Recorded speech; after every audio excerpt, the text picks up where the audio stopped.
Hey y'all, welcome to my channel where we provide a queer gun builder's perspective on defensive rights, talk about various gun projects I have going on, and generally shitpost about guns on the internet. And one of the things that perspective provides is an abundance of experience talking about why my existence should be legal. And specifically, about convincing others about why my existence should be legal and moral. Often I've been too, well, me to be really effective at communicating that of late, but that's more out of an abundance of passion than out of a lack of knowledge of the tools. So I decided to both dig through some of my notes from when I was working with a variety of groups, including the ACLU, from my more active direct activism days, and notes that I've taken around defensive rights and ways to communicate about them in the community, and I decided it made sense to make a video around this, because I see a lot of people in the gun community, sometimes myself included, inadvertently, well, shooting yourself in the foot.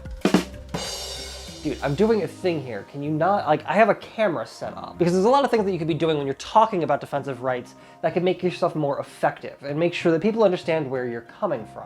And I was gonna hold off on making this video, but we've got the new racist idiot who is doing the same kids in cages bullshit as this old racist idiot who is breaking every single one of his promises, including but not limited to, he seems to be getting ready to go after guns, particularly home production of guns. Ha ha ha! I don't know how effective this is going to be, but I'm not going to lie. I want so many people who were telling me that I needed to calm down, that Biden wasn't going to come for my guns, to specifically come and apologize. I'm waiting. But now that they're coming for our guns, realistically, a lot of this is going to come down to public opinion. Public opinion is going to come down to how well people talk about this. So let's talk about talking about defensive rights. First of all, you'll notice the term I'm using right up at the top there, defensive rights. I'm not talking about firearms, I'm not talking about gun control, gun rights, firearm rights, assault weapons bans, high capacity magazine bans. I'm not talking about anything that focuses on the danger. Because that's exactly what people who want to take away your defensive rights want. People focusing on dangerous tools. And nobody wants to die. I checked. Every person I asked either said they didn't want to die or how the hell did you get into my bathroom? And fair. And many of the people deciding the language in these kinds of bills want the emotion to overwhelm. You need to be able to counteract that. Another example of this. If either side cared about clarity and just wanted you to understand what they were really talking about, they would label both as pro-abortion and anti-abortion. That carries negative weight on both sides. So the side that wants you to focus on personal freedom and liberty labels themselves pro-choice. And the side that wants you to focus on the belief of when life starts labels themselves pro-life. They focus their arguments up front, even in the name. When you talk about assault weapons bans being bad, people think, if only for a second, that you're comfortable with mass shootings. But when you start talking about defensive rights, the focus is on why the government shouldn't be able to take away tools necessary for a free society. It's not, don't take my boom boom fun sticks, it's this right makes all of the other rights possible. Otherwise, you are beholden to the police. Remember, a lot of people who are arguing for gun control are doing so as a trauma reaction. They have experienced, directly and as specifically as possible, loss from gun violence. Friends, neighbors, loved ones. And they are being told by one group, your pain is valid, your pain is real, we are so sorry you went through this. We are going to ban these dangerous tools to make sure your loss is not in vain. Frankly, if they're coming from a trauma response, don't engage. The smart move is not engaging. Don't respond with more points. Don't try to convince them. Try to help them. If they're responding from what seems like an obvious source of pain, be the bigger person. Don't respond directly to the points. Ask if they need any help. Offer your support and love. Anything else, they won't be convinced, and everyone else will see you not caring. I'm trying to prevent people from dying seems like a logical perspective. And considering their source of pain, if you don't directly address their pain, but continue on to other points, everyone who sees that will think you don't care about the damage.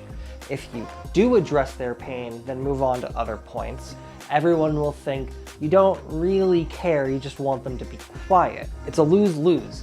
You have to be the bigger person and just offer support. Or, to steal a line from a movie I highly recommend you watch called Thank You for Smoking. But you still didn't convince me. It's that I'm not after you. I'm after them. When you are having these conversations with people, remember there is a larger impact, particularly if you are doing so in a public forum. You will not convince someone who is an ardent anti-gun nut to change their mind, but you can convince regular people that you are reasonable, that you care about them, and that you are on their side, and you are defending rights they need. Hard Right Turn. Logic of Empires is a novella by Robert Heinlein. I highly recommend picking that and the sequel, If This Goes On, up together. It's a pair of stories about how in colonial empires, slavery is an easy choice and why those empires will always definitively fail. Both great reads. But at the moment, I want you to focus on a line from Logic of Empires. Aha, you've already lost. You've attributed conditions to villainy that simply results from stupidity. Or said another way, don't assume somebody is being evil if there's a possibility they're just uneducated. First of all, somebody wanting gun control doesn't make them a Nazi. At best, it makes them a member of the Weimar Republic. Dude, what did I just say? Two things are true about gun control in Nazi Germany at the same time. One, gun control that was already in place for innocuous means was used to horrifying ends. The Weimar Republic had put in place fairly stringent rules for if you wanted to get a gun. Generally, there was strict rules, semi-strict rules around guns generally, but somewhat loose rules around manufacturing and parts. If you want to experiment and build your own stuff, go ahead, but it's illegal. However, the Nazis came into power, they used those laws very, very harshly against groups they labeled undesirables. They made it abundantly clear that the people they didn't want to have guns wouldn't have access to even the manufacturing or the parts, so they wouldn't be able to make them themselves. Everybody else, too. Gun control in Germany did get looser. If you were a Nazi, that's quite the fucking caveat. It was actually easier for your average Nazi party member to get guns, and during the Nazi party's reign, guns did become more prolific throughout Europe. Both of those things can be true. You can have regular gun access for most people and still have horrifying manipulative gun control. That's why it has to be an absolute right. The lesson is not anybody who moves gun control is inherently bad. Remember, nobody is evil in their own story. Everybody is the hero in their own mind, and everybody has their own internal logic and understanding. Most of the time it's not because they're stupid. There's some idiots. I'll acknowledge there's some idiots. But most of the time, it's not stupidity. There's an internal logic you need to follow. And gun control might seem like a sensible option. It's easy to present it as one if you don't know enough. And that's why it's really important to have these conversations as effectively as we can. Hell, I'm super not perfect here. Somebody starts using like slurs, like the kind of language I've heard when I'm being physically attacked, hairs on the back of my neck stand up. Doesn't matter what else I know about the person, my dumbass immediately jumps to, they must hate a part of who I am. And I'm sure when I've talked to people who have used slurs, I've done so with significantly less delicacy than I should have. Maybe I shouldn't have to be delicate about talking about slurs, but frankly that doesn't fucking matter because it's not going to make my communication any more effective or actually change anybody's mind. If you want to change somebody's mind, you have to actually convince them to listen first. So, sorry Brandon.